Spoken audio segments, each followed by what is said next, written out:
આજે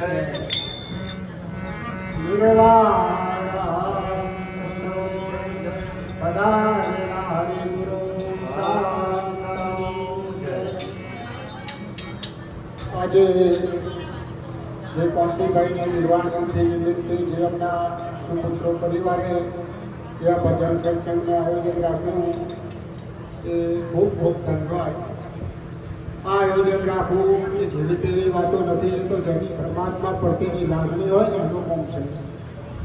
એટલે ખૂબ સરસ કહેવાય. અને એમના નોમના ગુણગાન એમની યાદ તાજી થાય એટલે બહુ સરસ કહેવાય. એમણે આ ભજન સત્સંગનું આયોજન રાખ્યું, પોતાના વગરના મહેમાનો સંતોને બોલાયા, ધન્યવાદ કહેવાય. ભજન કરવું ખૂબ જરૂરી છે.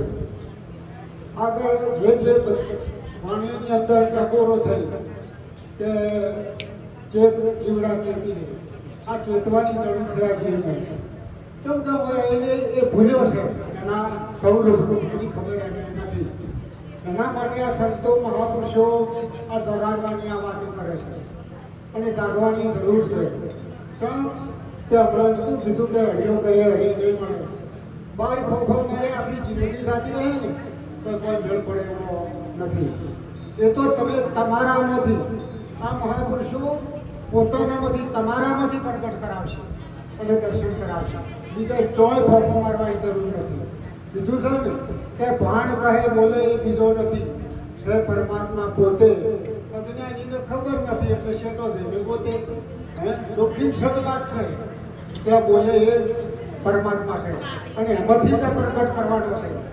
મુસ્લિમ લોકો એક શબ્દ વાપરે છે ખુદા. ખુદા શબ્દ વ્યાકરણની અંદર એની શબ્દની પાડો શું અર્થ થાય છે? ખુદ વત્તા આ ખુદા, ખુદ આ બીજે ચોય નહીં. પણ પેલો કોઈ ઈશારો કરે છે કોઈ ઉપર તો પોલણ છે.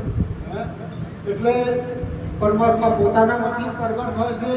તમે જો પરમાત્માને પ્રગટ કરવા માટે મીરાબાઈ કાયમ ભજન કરતી. આવા સંતોના સત્સંગમાં એને ખૂબ રસ હતો એટલે એનામાં તલાશ કરતી કે સંતો મહાપુરુષો કહે છે કે પરમાત્મા પોતાનામાં છે તો આ વસ્તુ મારે વધવી છે, આ જોડવી છે.